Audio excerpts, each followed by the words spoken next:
So the other day we made a video talking about the top 10 recruiting classes in the nation as National Signing Day is quick approaching, and I wanted to take time to talk about a program that isn't in the top 10, that had an incredibly disappointing year recruiting, but I think the sky's the limit for it. And for those of you that have been around the channel, we've been talking about them a lot here recently, and that is the University of Texas. But some new information has come out that we have got to talk about it. So with all that being said, I'm going to drop a comment down below, and I want y'all to let me know what you think. Do you believe Steve Sarkisian and the University of Texas is going to be able to nab Tennessee transfer and stud running back Eric Gray? It'd be a perfect pairing along with Roschon Johnson and Bijan Robinson. It would really shore up that offense, and I'll tell you why I think so after this. If you're already here, go ahead and subscribe to the channel. We'd love to continue growing this channel and have you along for the journey. I do constant college football content, constant player reviews, film reviews, you name it, we have a good time. Like the video if you enjoy it, and let's hop straight into it.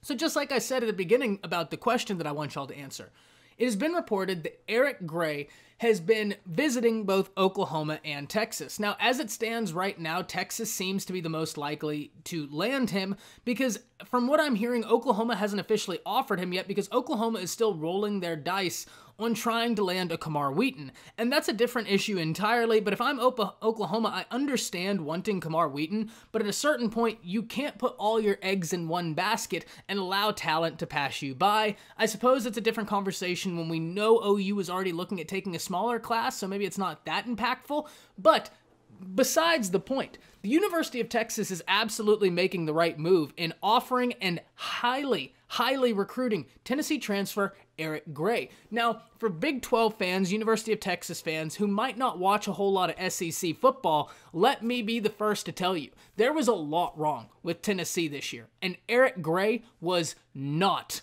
I repeat, not one of them. In fact, he was probably one of the only things that was right for them. I guarantee you this, Texas fans, go back and watch any Tennessee game this year where Eric Gray was able to go out there and do what he does, and you'll see there was a few players on that roster that were just not the issue at all. And I tend to think that the players weren't actually the issue. It was the scheme. There were a bunch of factors. That'll be addressed in a different video. Make no mistake about it. Point being, in a year filled with bad for Tennessee, there was one bright spot, and that was Eric Gray, and now he is gone. And Eric Gray would be a great addition to this University of Texas class. The reason is because, as I said in the intro, right now Texas sits as the 17th best class in the nation. And sure, that's a top 20 class, that's awesome, but Texas needs to be in that top 10 range. That's truly the caliber program they are. I would argue that there's no reason that Miami should be ranked ahead of Texas right now when Texas has had much more recent success than the University of Miami. But alas, we see a situation where Miami is actually ranked ahead of Texas. Now, Texas had a truly disappointing cycle this year in recruiting. They were able to land a lot of good players. Don't get me wrong. The players Texas recruited and have in their class are all ballers, and they're all guys you need to be very excited about. But I can't consider it a win when you lose out on the plethora of talent you did, and it's not even about keeping the guys in your own state. We've talked about this before, and I always give the example of Justin Ross. Even Nick Saban isn't able to keep the #1 guy in his state at his program every time. It's just not feasible. What is feasible, though, is not losing on everybody that's the best in your state. And that's what Texas did. The best receiver, the best running back, the best tackle, the best center, the best quarterback, the best linebacker. None of them are going to Texas. That's an issue until you give into the fact that Steve Sarkisian and them are now leading this program. So because of that, Texas fans, sure, I wouldn't look at this as saying, oh, well, our main competition right now is OU. OU's a top 10 class. We're not even a top 15 class. I don't think that that's the biggest issue if you're able to nab an Eric Gray, but I do think that the nabbing of an Eric Gray is incredibly important.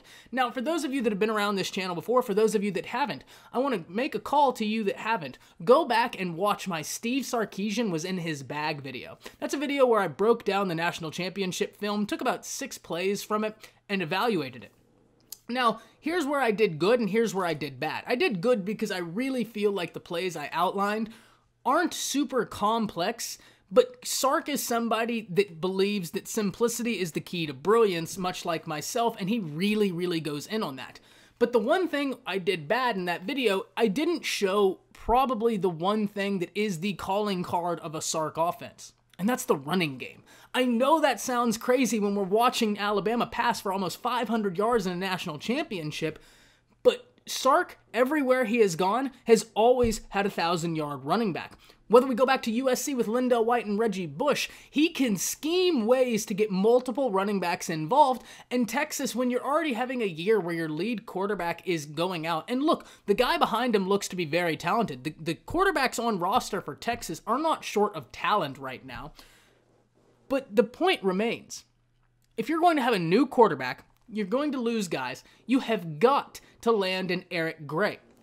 The other reason why I'm not really worried about Texas's recruiting situation right now is because Sark will change a lot of that. And I believe with the staff he brings in, it starts with a Denver Harris. Now, I would say it starts with Quinn Ewers, but Sark and Texas, while I believe they still are in prime position to flip Quinn Ewers, it is going to be an uphill battle. He already has an established relationship with Ryan Day in Ohio State, and sure, he has an established relationship with Texas, but it is a new regime.